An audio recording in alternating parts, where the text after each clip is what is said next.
And joining us to do so is Evan Borowski, international relations analyst. Now, as just Jonas mentioned, we do see that there is an interesting back and forth play between the US and Russia. Now, what do you think that Russia is trying to gain? Perhaps do you think that they're trying to engage in some sort of negotiations and gain back one Russian citizen that is, well, important for them? Or is there any other explanation for that, really? Great to be here. Yes, of course, they want to get someone from the American side or from the Western side, but it's also playing to the local audience, Russian audience, of course, showing that Russia is strong, that Russia, doesn't care what anyone thinks, whether it's the US or anyone else for that matter, that Russia has its own policies. And of course, so this is basically several layers at once. Russia, because the Russian government, Russian authorities know that this is a sham, but they are going to continue this because it's in their interest, and they're going to prolong this for as long as they can.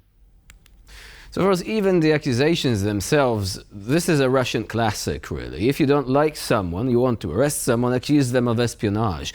Allegedly, he was spying on the Russian military industry from Yekaterinburg. He was gathering information on the largest tank factory in Russia, which is located some 140 kilometers away in Nizhny Tagil. So this in itself makes it seem like, well, maybe these accusations are not really substantiated by any sort of evidence.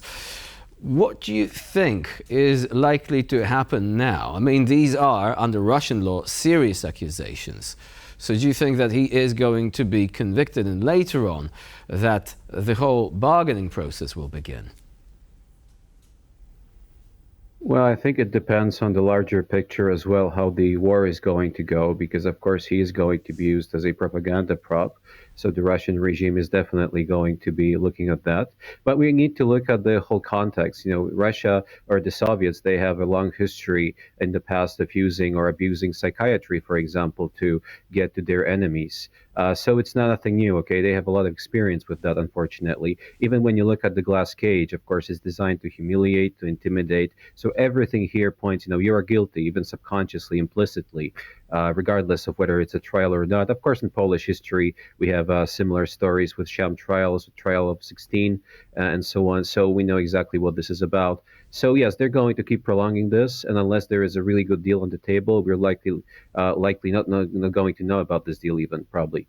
Then it might change. But if it doesn't happen, if the war continues to deteriorate for the Russian side, then yes, they're going to be playing this up, and probably some other people, unfortunately, are going to be rounded up as well, because Russia doesn't care about any kind of borders, boundaries on any level. So they're going to be using this, using people as props. They're using their own citizens as props, as tools, as puppets. So of course, what do you expect from others, from foreigners? Of course, they're going to be using that, and especially if they're Americans. So yes, unfortunately, it doesn't seem that this is going to go in the any positive direction, unless, of course, there is some really good deal on the table. And we need to watch what happens with the U.S. elections. That could be an important factor as well, given who wins, the U.S. election. That might be a major influence here.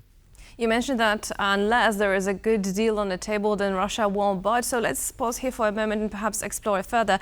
How so far has the US government responded to Gershkovich's arrest and trial, and what actions now have they taken to secure his release? Officially, of course, they condemned the whole situation. They say that the charges against him are false. Unofficially, of course, we don't know, but it's likely that intelligence agencies are engaged in some kind of back and forth. What's going to come out of this? Well, I'm actually surprised, not positively surprised, because, when you look at the facts that the U.S. citizens are still imprisoned in Russia, and they are, basically, Russia seems to think that they can't be touched in any way. So it seems to be the case that, the U.S. authority is being undermined even by that very fact. So, yeah, we have two levels here. Obviously, the unofficial level is more important. The official level, just the diplomatic statements. So obviously, everyone knows who has more than two brain cells reporting for duty that it doesn't matter. Russia doesn't care about these statements. In fact, they like it because it just shows that they are, so powerful that no one can do anything to them. So, of course, implicitly, on some level, a deep level, there is this nuclear threat always there, lurking, because, there is always this part because that's probably the only reason why Russia is so confident right now. But basically, it boils down to fear, right?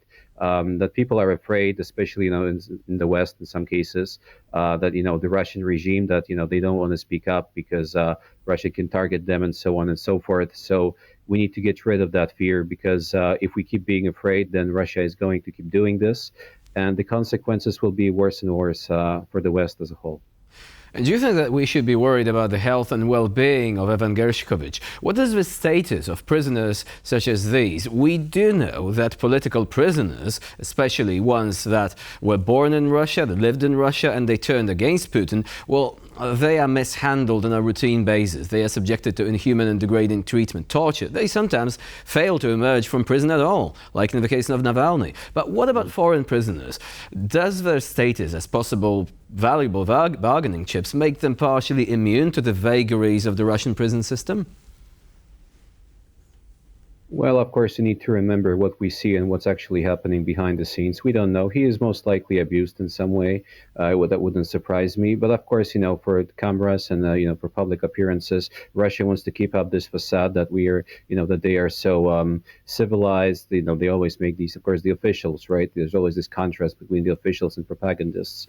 So the officials look like they are the ones who are basically rational. But of course, Russia doesn't care about it at all. Okay, as long as he is a valuable commodity, in essence, valuable bargaining chip, then yes, he's going to be kept in a more or less healthy condition. But the minute or the second the Russia decides that he's no longer important in any shape or form, for example, if negotiations fail, if there really are some kind of negotiations, most likely, then yes, he's going. The situation is going to deteriorate really, really fast. Even officially, they won't care anymore. But even when you look now at the situation now, Russia is partnered with North Korea essentially, and when you look at North Korean prison system, just to compare, right, there are camps in North Korea where people are born, they don't even know they're in North Korea. So if Russia partners up with someone like that, with a regime like that, we can guess what the situation is in the Russian prison system. But Russia is smart enough to present this facade. We are here to we are civilized. We respect our prisoners and so on. But of course, what happens behind the scenes, we can only guess. But I have a tremendous amount of respect for people who are imprisoned in Russia for political beliefs, because it's a really, really tough situation. There are stories of people being kept in cages, essentially, in sub-zero conditions. It's terrible. It's absolutely terrible. I don't think I'd survive this, and I don't think most people would survive this. So really, these people deserve our admiration and respect just for that alone. Little has changed, apparently, since the Stalinist era in this regard. The Gulag is still alive in spirit, as well as in practice, regrettably. Adam Borowski was our guest today here on TVP World. Thank you very much for joining us and for sharing your expertise. Thank you.